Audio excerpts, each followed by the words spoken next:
तो चलो आज हम डिस्कस कर लेते हैं कि दूसरा केस जो है बॉडी मूविंग विथ कांस्टेंट और यूनिफॉर्म वेलोसिटी। ठीक है, बॉडी मूविंग विथ कांस्टेंट, इसको तुम यूनिफॉर्म भी बोल सकते हो या अनचेंज भी बोल सकते हो। ठीक है, वेलोसिटी।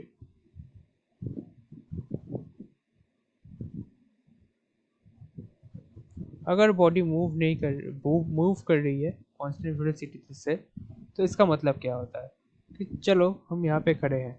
ठीक है, इससे टी डिस्टेंस दूर एक ब्लॉक है। ठीक है, अब ये ब्लॉक तो स्टेशनरी नहीं है क्योंकि इसका एक वेलोसिटी है कांस्टेंट। तो क्या होगा, ये मूव करेगा अपनी जगह से, मूव करेगा अपनी जगह से। ठीक है, तो चलो ये डिस्टेंस को d1 मान लेते हैं। ठीक है, ये डिस्टेंस को d1 मान लेते हैं, ये डिस्टेंस को d2 मान लेते हैं, ये पूरा डिस्टेंस को क्या मान लेते हैं, d2 मान लेते हैं। ठीक है, और एक फिर जाएगा, तो ये पूरा डिस्टेंस को क्या मान लेते हैं, d3 मान लेते हैं। ठीक है ना, d3 ये है, d2 ये है, d1 कौन सा है, ये वाला है, और d कौन सा है, ये है। ठीक है, तो देख सकते हो कि d एक वेरिएबल है, तो d क्या हो गया, वेरिएबल, मतलब इनिशियल पॉइंट से जो डिस्टेंस है वो एक वेरिएबल है। ठीक है, अब नेक्स्ट स्लाइड में जाते हैं। नेक्स्ट स्लाइड में हम डिस्कस करेंगे वेलोसिटी के बारे में। तो वेलोसिटी क्या है, वेलोसिटी तो कांस्टेंट पहले ही बोल रखा है कि अनचेंज वेलोसिटी, तो वेलोसिटी तो कांस्टेंट हो गया। अब वेलोसिटी अगर कांस्टेंट है तो डेल्टा वी कितना होगा, डेल्टा वी मतलब चेंज इन वेलोसिटी, वो जीरो होगा क्योंकि वेलोसिटी कांस्टेंट है। तो अगर वेलोसिटी का चेंज जीरो है तो एक्सेलरेशन कितना होगा, जीरो, क्योंकि एक्सेलरेशन के डेफिनेशन क्या बोलता है कि यूनिट टाइम में कितना वेलोसिटी चेंज हो रहा है। अगर वेलोसिटी का चेंज जीरो होता है हर वक्त में, तो एक्सेलरेशन तो जीरो होगा ही ना, जीरो हो गया एक्सेलरेशन। ठीक है, अब देख लेते हैं हमारा ग्राफ्स। ठीक है, ये हो गया पूरा डिस्कशन कि एक्सेलरेशन कितना होगा, वेलोसिटी कितना होगा। तो ये पहला ग्राफ है एज वर्सेस टी का ग्राफ। क्या है, एज वर्सेस टी का ग्राफ। तो देखो क्या होता है, कैसे होता है एज वर्सेस टी का ग्राफ। ये सबसे इंपॉर्टेंट है आज का डिस्कशन का, सबसे इंपॉर्टेंट ग्राफ। ठीक है, तो देखो क्या होता है कि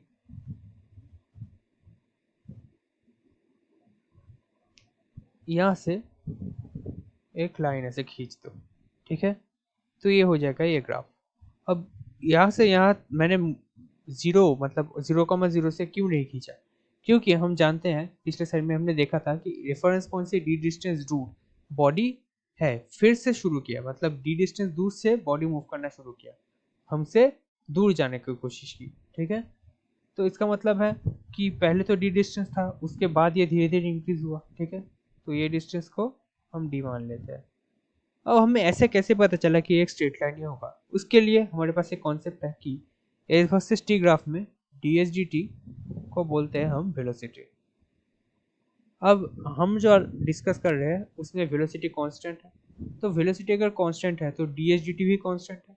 डी एस डी टी को क्या बोलते हैं, slope at any point of graph, slope of graph. और स्लोप ऑफ ग्राफ क्या होता है, टेन थीटा होता है, तो tan theta equal to constant हो गया। तो टेन थीटा अगर कांस्टेंट तो थीटा भी कांस्टेंट। अब देखो स्ट्रेट लाइन में थीटा हर वक्त में कांस्टेंट होगा, थीटा, ये थीटा। ठीक है ना, यहाँ पे एक ड्रॉ करो, ये भी थीटा, तो हर जगह पे क्या होगा, थीटा इक्वल टू कांस्टेंट। अब देख लेते हैं कि अगर ये कर्व होता तो क्या होता। सोचो कि ये कर्व है। ठीक है, तो इस पॉइंट पे ड्रॉ करो एक टेंजेंट, यहाँ पे लिखो थीटा वन। इस पॉइंट पे ड्रॉ करो एक टेंजेंट, यहाँ पे लिखो थीटा टू। तो यहाँ से देख सकते हो तुम ग्राफ से कि theta two greater than theta one है। ठीक है ना, समझो कि ये टाइम इक्वल टू 1 सेकेंड है, ये टाइम इक्वल टू 2 सेकेंड है, ये है एस। ठीक है, तो theta two greater than theta one, इसका मतलब tan theta two greater than tan theta one, क्योंकि टेन इंक्रीजिंग फंक्शन है 0 to 90 के बीच में। टेन थीटा टू अगर टेन थीटा वन से ग्रेटर देन है तो D S D T at T equal to two greater than D S D T at T equal to one होगा। तो डी एस डी टी मतलब क्या, velocity at T equal to two greater than velocity at T equal to one. तो क्या हो गया, velocity greater than हो गया कुछ टाइम के बाद क्या हो गया, बड़ा हो गया। 1 सेकंड में जितना वेलोसिटी था 2 सेकंड में उससे ज़्यादा हो गया। तो इसका मतलब यूनिफॉर्म वेलोसिटी तो नहीं रहा, इसलिए तो कर्व नहीं हो सकता ना, कोई भी कर्व नहीं हो सकता। तो इसलिए हमने एस वर्सेस टी में एक स्ट्रेट लाइन ड्रॉ किया। ठीक है, नेक्स्ट में मूव करते हैं। और एक वजह से तुम समझ सकते हो कि एस वर्सेस टी का ग्राफ क्यों स्ट्रेट लाइन होगा। तो अगर यूनिफॉर्म वेलोसिटी है तो उसका मतलब हर एक सेकेंड पे वो जितना डिस्टेंस जा रहा है वो कांस्टेंट होगा। तो 0 से 1 टाइम में वो जितना डिस्प्लेसमेंट गया होगा कितना डिस्टेंस, वो इतना करीब करीब इतना डिस्टेंस, एक्यूरेटली नहीं ड्रॉ कर रहा, फिर भी तुम समझ सकते हो ना। तो ये 2 सेकंड पे है, वैसे ही ये 3 सेकंड पे है, वैसे ही ये 4 सेकंड पे है। तो तुम देखो कि ये जो डिस्टेंस है 0 to 1 के बीच, 1 से 2 के बीच, 2 से 3 के बीच, 3 से 4 के बीच, ये क्या है, सब सेम है। ठीक है ना। और ये कितना इंटरवल के लिए, सेम इंटरवल के लिए, सेम टाइम इंटरवल के लिए। ठीक है ना। तो सेम टाइम इंटरवल के लिए अगर सेम डिस्टेंस कवर करता है उसको ही बोलते हैं यूनिफॉर्म वेलोसिटी। जैसे तुम सोच सकते हो कि 0 to 1 के बीच में फर्स्ट सेकंड बीत गया, फर्स्ट सेकंड में डी डिस्टेंस गया। जो 1 से 2 है वो नेक्स्ट 1 सेकंड है, उसमें भी डी डिस्टेंस गया। तो हर एक जो यूनिट टाइम हो रहा है उसमें सेम डिस्टेंस कवर हो रहा है। उसका मतलब यूनिट टाइम में जो वेलोसिटी है, यूनिट टाइम में जो डिस्टेंस कवर्ड या डिस्प्लेसमेंट कवर्ड है वो क्या हो रहा है, कांस्टेंट हो रहा है। उसका मतलब वेलोसिटी भी कांस्टेंट हो रहा है। अगर तुम ग्राफ कर्व ड्रॉ करो, फिर 0 टाइम में अगर ये सोचो, 1 टाइम में ये सोचो, तो डिस्प्लेसमेंट कितना होगा, इतना। 1 टाइम में खूब बहुत कम हुआ।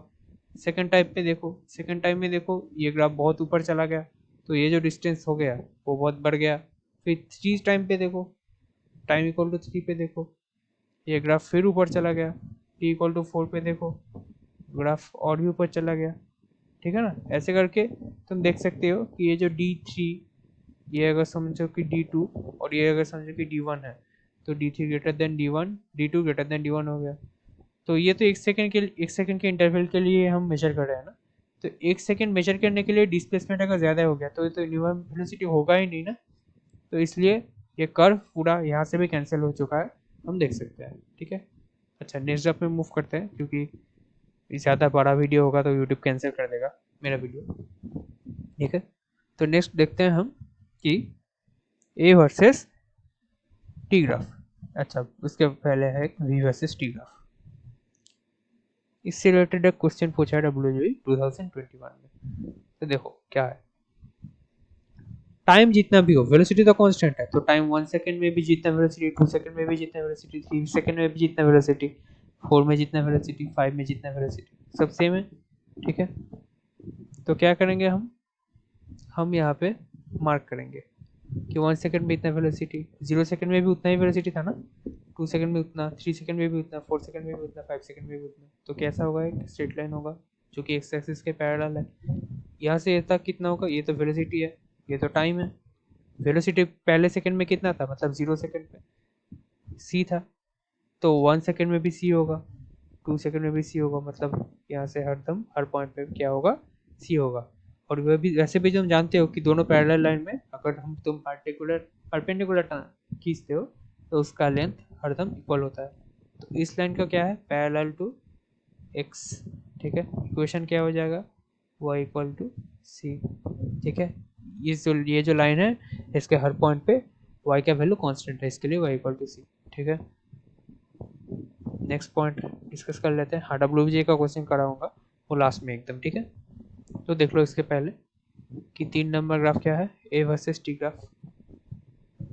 ए वर्सेस टी ग्राफ, तो फिर से वही बात कि टी जितना भी हो, वेलोसिटी तो चेंज नहीं हो रहा, वेलोसिटी चेंज नहीं हो रहा मतलब एक्सेलरेशन भी चेंज नहीं हो रहा।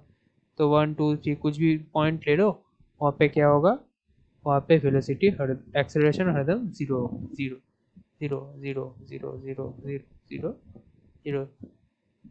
तो क्या हो जाएगा, ये जो ग्राफ है वो एक्स एक्सिस के इक्वल हो जाएगा। एक्स एक्सिस का इक्वेशन y=0। नेक्स्ट ग्राफ, इसे अब देख लेते हैं हम 5 number graph, sorry 4 number graph की v वर्सेस एस ग्राफ। तो v वर्सेस एस ग्राफ में क्या होता है हम देख लेते हैं।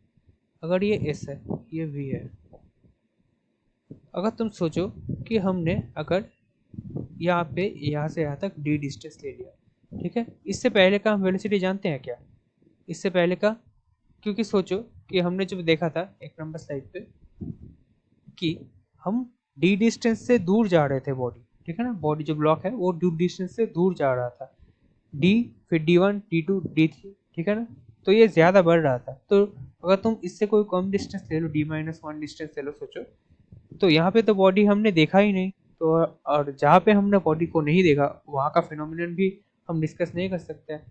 इसलिए हम जो ड्रॉ करेंगे V वर्सेस VS, वो D के पहले के लिए हम ड्रॉ नहीं कर सकते, ठीक है, उसके बाद या उसके इक्वल के लिए ड्रॉ कर सकते हैं। अब D पॉइंट में कितना वेलोसिटी है वो तो हम जानते हैं, वो कितना है D पॉइंट में वेलोसिटी, वो तो है हमारा C है ना, C है ना, तो यहाँ से यहाँ तक C, फिर बाकी पॉइंट में भी क्या होगा, बाकी पॉइंट में वेलोसिटी कांस्टेंट है, इसके लिए बाकी पॉइंट में भी वेलोसिटी कांस्टेंट रह जाएगा। ये क्या है, ये है पैरेलल टू x, ठीक है, इक्वेशन क्या हो जाएगा, y इक्वल टू c, और ये भी लिख सकते हो कि x greater than equal to d के लिए ये वैलिड है, ठीक है। फिर नेक्स्ट देखते हैं 4 नंबर, फिर 5 नंबर कि वेलोसिटी तो हो गया, फिर एक्सेलरेशन, एक्सेलरेशन है ये, ठीक है, एक्सेलरेशन वर्सेस इस ग्राफ, वही सेम केस क्या होगा कि इस डी के लिए हम कुछ भी डिस्कस नहीं कर सकते, डी के पहले के लिए, डी के पहले पॉइंट के लिए, फिर इसके बाद जो पॉइंट है उनमें तो एक्सेलरेशन हर पॉइंट में जीरो है ना, तो क्या होगा हर पॉइंट में zero zero zero zero zero, ये तो ये है, तो क्या होगा ग्राफ ऐसे करके कुछ होगा। और ये क्या है, ये एक्स एक्सिस है, एक्स एक्सिस का इक्वेशन क्या होता है, y इक्वल टू 0, और क्या X greater than equal to D के लिए ये वैलिड है, ठीक है, हो गया। फिर लास्ट ग्राफ देखते हैं आज का हमारा, ठीक है, 6 v वर्सेस ए ग्राफ, ठीक है, v वर्सेस ए ग्राफ क्या कितना होगा, ये एक इम्पॉर्टेंट ग्राफ है कि a और v, हम a सिर्फ 0 के लिए वैल्यू जानते हैं, क्योंकि हम a इक्वल टू 1 के लिए कोई फिनोमेना नहीं जानते हैं। क्यों नहीं जानते, क्योंकि हम तो एक्सेलेरेशन चेंज ही नहीं कर रहे, मतलब वेलोसिटी को चेंज ही नहीं कर रहे, तो एक्सेलेरेशन 1 पे क्या होगा उसका फिनोमेना कुछ नहीं जानते। तो इसके लिए हम सिर्फ ग्राफ में एक ही पॉइंट डिस्कस कर सकते हैं, वो है a इक्वल टू 0 पॉइंट, ठीक है, और a इक्वल टू 0 पॉइंट पे जो भी पॉइंट ले लो वेलोसिटी तो कॉन्स्टेंट ही रहना है, तो वेलोसिटी तो वो c ही रहेगा।